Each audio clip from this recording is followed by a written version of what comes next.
Dr. Basem Naim, Hamas's head of political and international relations, joins me now from inside Gaza. And answer me this first of all. How does murdering hundreds of women and children and massacring young people at a music festival and kidnapping innocent civilians further the cause of the Palestinians? Thank you very much. I am really shocked that you, as a well-respected journalist and well-respected channel, to adopt the Israeli propaganda. I think no one can confirm any of these news. We have the original story. Sorry to interrupt. Are you saying that civilians have not died? We didn't kill any civilians. It depends on what about the 260 bodies? What about the 260 bodies at the music festival? Do you realise how absurd that sounds? Now, within the operation, I cannot confirm this Israeli propaganda, because we have also news and videos showing that Israel and what Israel is today doing inside Gaza, based on the so-called Hannibal doctrine, to kill thousands of Palestinians, including the hostages.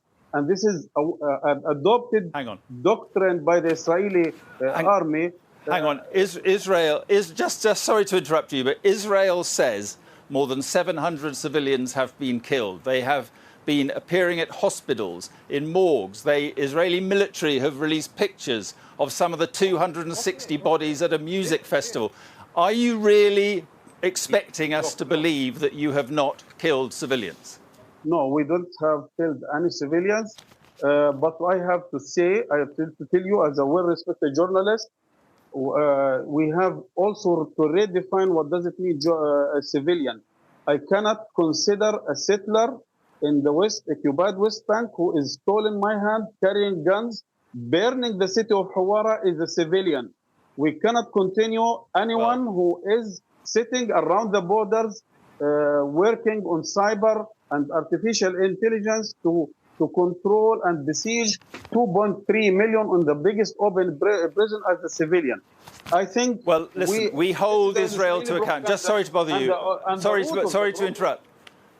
Yes, I'm sorry to interrupt, but we hold Israeli officials to account when civilians die. It is Hamas we're talking about now, and you have launched an operation that was deliberately designed to murder civilians. No, sorry. We have responded to a 75 years of occupation. We have responded to a 17 years of a suffocating siege, killing silently 2.3 million Palestinians. We have responded to the total control and humiliation and insulting Muslims around the world by the incursions of settlers to the mosque. We have responded to 5,800 prisoners living in inhuman conditions. We have until now in Gaza alone, more than 1,000 Palestinian innocent civilians killed, including today they have attacked by F-35 a market in the middle of Jabalia refugee and killed 100 innocent civilians. Let me ask you this. You are a government in Gaza. You have been elected. But do you think that the people in Gaza are safer tonight as a result of what you did, or less safe as a result of what you did? We were always under attack. We were never safe, because in Gaza Strip, you were never safe. You were living in the biggest open-air prison. You have to choose either to die by F-35 or F-16, or to die silently by malnutrition. I think we have no choice other than to knock the doors of this biggest open prison, to raise our voices because of Israeli aggressions and because of international neglections and keeping silent towards these continuous state terrorism by a state supported by the international community, including your government. Okay.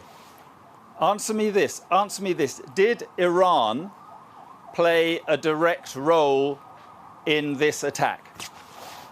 No, this is a pure Palestinian resistance responding to a continuous aggression against Palestinians in Gaza, West Bank, and Jerusalem.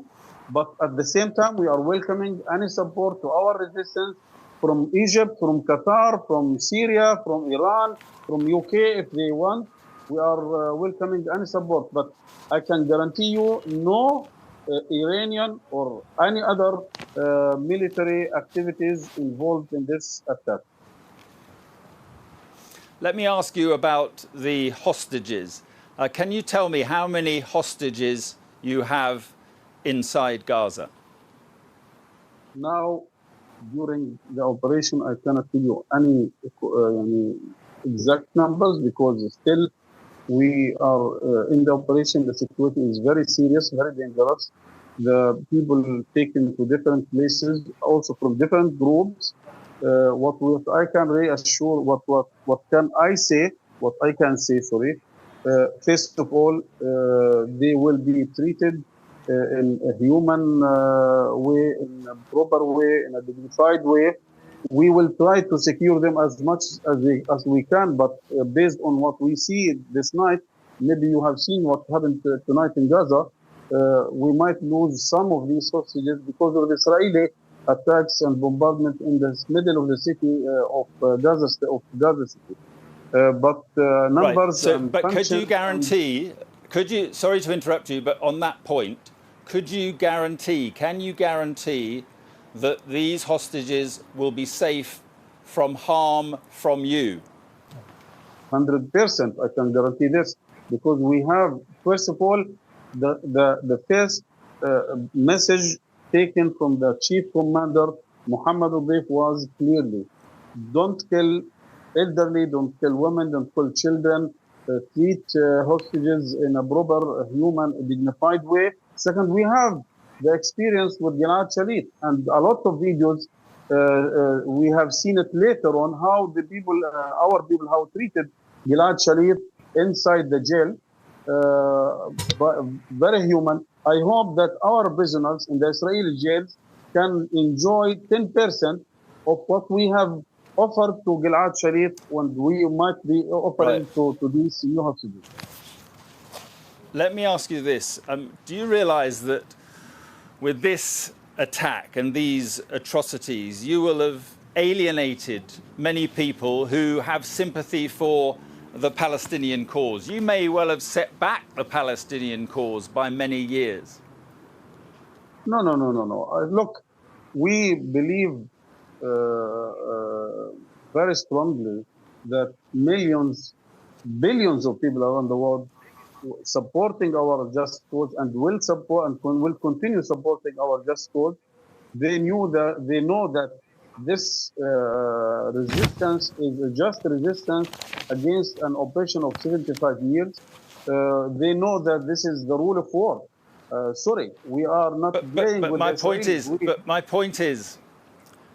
is that millions of people may support the Palestinian cause, believe they have legitimate grievances, but there will not be millions of people who support atrocities like this. This is your assessment. Who accepted your assessment that these are atrocities? We are in fight. We have the right to resist by all available means, including armed resistance. And anyone who attacked our homes, my son was killed by an Israeli soldier on the border. Therefore, I have the right to defend myself and the rest of my family, even when I have to use all available tools, including armed resistance. They are soldiers around the border, taking 2.3 million Palestinians hostages inside the biggest open-air prison, which is called Gaza. Therefore, but as a result of this, let me just put this to you. As a result of what you have done, more than 700 Israelis, civilians, we're told, not civilians. Sorry, dead. Not civilians. And now, they are not civilians. They are not civilians. They are not civilians. You are defining them as civilians. You and the Israeli propaganda are defining. They are soldiers. Any lady who is sitting on the military compound typing cyber orders, they are not civilians. They are soldiers. Is it So a lady or 700 a man Israeli or in a soldiers civil have died. uniform? They are Have they? they are soldiers. In a uniform, without uniform, they are Well, soldiers. all we're dealing with are the facts that we are given. Let me ask you this. Are you expecting fighters in the West Bank, in East Jerusalem, are you expecting Hezbollah to enter this fight with you? We are calling all our people. I am talking about on behalf of Palestinians. I am not giving order to anyone outside Palestine or away from the Palestinian people, neither to Hezbollah nor to any other country. We are calling all our people in the Gaza Strip, in the West Bank, in Jerusalem, inside Israel itself, to stand up and to support the resistance of our people in Gaza Strip. Therefore, we are expecting sooner or later that they will join this battle, and Israel will not enjoy any security or prosperity or safety as long as our people are not secure or safe. But at the moment, you're facing a situation in which the 2 million people you represent in Gaza are going to have no fuel, they're going to have no electricity, they're going to have no food, and they're going to have no water. Is that representing the people of Gaza? Is that looking after the people of Gaza? You are, so look, you are describing the situation of 17 years. We haven't, along the last 17 years, we haven't electricity, we haven't water, 80% poverty, 80%, 60% unemployment rate, 55% malnutrition. We have around 70% of our population are young people who have no vision, no future, no horizon of any better life in the future. Therefore, you are describing the already current situation. We are knocking the doors of this biggest open our prison to have a better life or to die in dignity. We have two choices: either to have a better life, dignified life, or to die in dignity.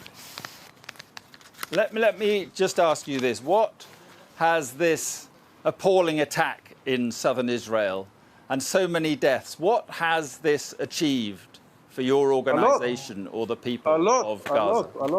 A lot. What has it achieved? What has it achieved? What has it achieved? First of all, we have been nearly forgotten or neglected because of the conflict between America and China, between Ukraine and Russia, and our suffering for 75 years is becoming out of discussion. We have now hostages to negotiate the release of 5,800 prisoners who are living in an inhuman, not dignified conditions. We have the siege. We have to live the siege. So that is the plan, is it? You will negotiate with Israel to swap the hostages for your prisoners inside Israel. Is that what you're intending to do? This is part of our. We want to get rid of the occupation. We are fed up with this operation. We are fed up with the international position to cover or to give Israel the green light to continue their aggressions and crimes against our people. We have today the root of all these evils, which is the occupation. This is a state terrorism. We have to end the occupation. This is very, in the international law, we are occupied people. Israel is the occupying power, and we have to get rid of this occupation finally and for once. Okay, Basem Naim, an official from Hamas. Thank you very much indeed for being with us. Thank you. Shukran.